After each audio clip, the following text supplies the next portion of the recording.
Bonjour à tous, c'est Trading Life, on se retrouve aujourd'hui pour une nouvelle vidéo, donc ce sera la dernière vidéo de 2021. Oh non! Voilà, je vous l'annonce, je reviens du coup le 4 janvier. Voilà, ce sera mardi pour une vidéo où ça va être une formation complète, voilà, pour tous les nouveaux traders de 2022. Avant de commencer la vidéo, je voudrais vous remercier pour tous les nouveaux abonnés. Au moment où je vous parle, on est 308, donc c'est extraordinaire. Voilà, on a passé le cap des 300. Merci beaucoup à vous tous, c'est incroyable. Donc n'hésitez pas à vous abonner si vous aimez bien mon compte. Et puis activer les notifications pour être alerté quand je sortirai une prochaine vidéo. Et puis voilà, donc aujourd'hui la vidéo, c'est tout simplement qu'on va reconnaître si c'est des mouvements, si c'est des impulsions ou des corrections, d'accord? C'est très utile. Par exemple, pour ceux qui trade avec les vagues d'Elliott, enfin qui analysent avec les vagues d'Elliott, et tout simplement pour savoir où on est dans la tendance, d'accord, pour éviter de compter une correction en impulsion, parce que du coup ça peut tout mélanger après du coup, pour la suite de l'analyse, etc., d'accord. Et du coup voilà, on va aller direct au sujet. Comment reconnaître une impulsion ou une correction, enfin surtout une correction dans une impulsion, dans un mouvement, d'accord. Donc là on va voir tout simplement en comptant les vagues d'Elliott, partir d'un bas, par exemple du coup celui-là. Donc vous savez, chaque impulsion, chaque tendance, que ce soit une grande tendance du court terme, du long terme, du moyen terme, ça a toujours 5 impulsions au moins. Et après ça peut aller de 1 à 5 aussi vagues de correction. C'est-à-dire que, donc en utilisant l'objet qu'il y a ici, vague d'Elliott d'impulsion des 3, 4, 5. Donc là on place, donc théoriquement c'est ça que le prix doit faire, ok. Et ensuite, après ça, vous avez ceci. Là ça va de A jusqu'à E, mais le plus souvent ce qui se passe c'est ça. A, B, C. Donc le A il vient en dessous du 3, le B il revient au-dessus du 3, et le C va en dessous du 4. Théoriquement, d'accord. Donc ça c'est une vidéo que je vous ai sortie au début de ma chaîne YouTube, donc n'hésitez pas à aller la voir. Pareil pour la tendance baissière, hein, les hauts de plus en plus bas, les bas de plus en plus bas avec les vagues d'impulsion. Et aussi par rapport aux vagues d'impulsion, de correction, vous avez jusqu'à E aussi. Vous pouvez très bien voir, donc A, B, C, D, E. Ok, ça c'est possible aussi. Donc faut faire attention.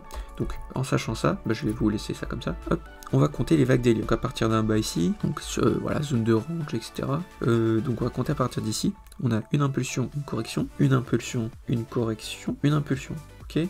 Donc ça pour jusqu'à là, on est en 15 minutes, il n'y a pas de façon, ça change rien. Là pour l'instant ça va, ok. Faut que je vous trouve. Du coup, là on a les bases des vagues d'Elliott. Et pour vous trouver une petite correction, voilà. Vous voyez, entre ce niveau-là et ici, d'accord, on va compter les vagues. Donc là on a 1, 2, 3, là c'en est une 4. Ça c'est une vague de correction. Vous voyez, c'est une vague en fait, c'est souvent des patterns comme des biseaux, mais qui sont dans la tendance. Et donc ça, faut les reconnaître, c'est des corrections et non des impulsions. Ça peut être très utile, d'accord. Ça peut être utile aussi pour tracer des zones, des blocs de contrat par exemple, des zones de prix, des grosses zones de support ou de résistance. Voilà, donc par exemple si on prend le haut de cette mèche qui est ici, et bien regardez tout au long de la ligne, hein, comment ça réagit. Donc là ici, bon, plus ou moins. Si on prend celui-là, logiquement ça devrait plus réagir autour, puisque c'est là où il y a le premier retournement. Voilà, et donc là vous voyez, si on regarde le RSI, il doit sûrement y avoir une divergence, d'accord. Un biseau, donc les gens biseau comme ça aussi, ils attendent de vendre. Donc là voilà, c'est encore des mouvements, vous voyez. Donc voilà, ça c'est une correction dans une impulsion. Donc on va compter, donc là on a dit ça faisait 4, pas sûr d'ailleurs.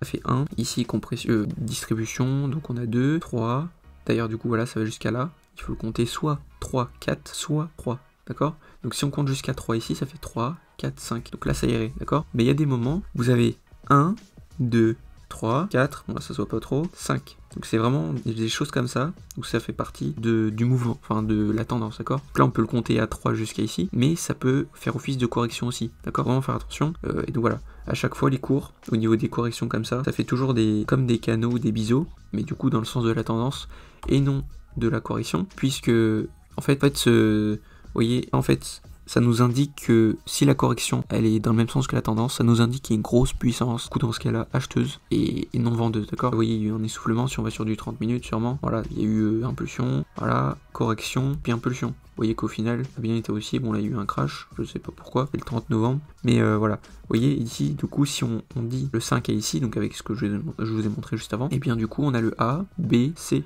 ok. Et après le C, reprise de tendance, ça peut très bien faire des E, mais ça peut très bien reprendre la tendance, vu qu'ici ça a cassé ces corrections là, ça a cassé les plus hauts, ces anciens plus hauts là, et bien du coup, c'est-à-dire que la tendance va sûrement reprendre, et vous voyez ce qu'on voit encore, une tendance, enfin, voilà, une grosse impulsion haussière. Vous voyez ici, avant un retournement comme ici là, où ça commence à ranger par exemple, donc entre ici et ici, là, je vous dis clairement, il y a 5 vagues. Il y a les impulsions, enfin les 5 vagues d'impulsion du coup ici baissière. Donc il y a le 1, 2, 3, 4, 5 comme je vous ai montré ici, ok. Donc on va le faire avec vous. Là ici, je vais vous faire les étapes. Ici à ici, il y a le 1, ok. Ici, une correction qui est tellement puissante qui au final reste, fait une correction baissière. 1, 2, ici on a l'impulsion 3, ici une correction 4, et ici une impulsion 5. Puis ensuite on a le A, B, C, à partir d'ici D, E même, ou soit on a dans le plus petit time frame, du coup si on regarde de plus près, on a tout simplement le A, B, C, et là il y a un retournement. Avec le 1, 2, 3, 4, 5. Ok, 1, 2, 3, 4, 5, zone de distribution, il y a le A, B, C, et puis ça se retourne encore, vous voyez. Donc ça, par rapport aux corrections, du coup, vous voyez, c'est ces événements. Du coup, ce que je voulais vous parler de base, c'est voilà, c'est ça. Donc c'est une impulsion, et ça en fait c'est des corrections, d'accord. Donc d'ici à ici, ça c'est une correction, on a 3, 4, 5, ok.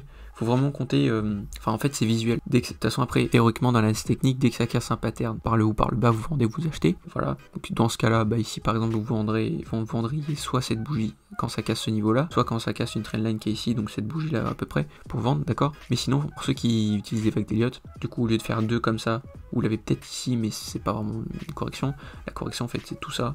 Et là vous avez l'impulsion bien puissante, ici, après la correction, ça casse, pullback, 5, ABC, ça repart, 1, 2, 3, 4, 5, ABC, ici, 1, 2, 3, 4, 5, ABC, soit plus bas ABC, 1, 2, 3, 4, 5, ABC, 1, 2, 3, 4, 5, ABC, enfin voilà, ça c'est les vagues d'Elliott après, mais ça peut servir, voilà, c'est avec les vagues d'Elliott, ok. Donc voilà, tout simplement, les corrections, dans le sens de la tendance, ça montre une forte puissance, et voilà, une forte puissance. Vous voyez d'ailleurs après la correction, du coup l'impulsion qu'il y a eu, que des bougies rouges, donc ça montre la puissance, hein, vous voyez, vendeuse qu'il y a eu à ce niveau-là. Voilà, donc merci d'avoir regardé la vidéo jusqu'à la fin, n'hésitez pas à liker, commenter, partager, et puis dites-moi surtout ce que vous en avez pensé, de mon évolution, du contenu que je vous propose jusqu'à ici, voilà, puisque du coup voilà, c'est la dernière vidéo avant 2022 de type... de ce format là en fait. Il y aura peut-être 1 ou 2 shorts, c'est possible, hein, mais bon, j'ai pas prévu pour l'instant.